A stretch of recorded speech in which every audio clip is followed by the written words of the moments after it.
Beralih ke informasi lainnya, pemirsa, untuk mempererat ukhuwah Islamiyah dengan masyarakat, pemerintah Kabupaten Banyuasin kembali menggelar Safari Ramadan 1446 Hijriah di Desa Sungai Rebo, Kecamatan Banyuasin 1.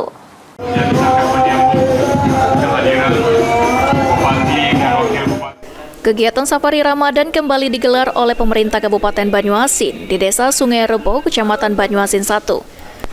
Bupati Banyuasin Askolani dalam kata sambutannya mengatakan kegiatan Safari Ramadan merupakan agenda rutin pemerintah Kabupaten Banyuasin yang dilaksanakan setiap bulan puasa dengan tujuan untuk mempererat tali silaturahmi serta meningkatkan ukhuwah Islamiyah di Kecamatan Banyuasin 1.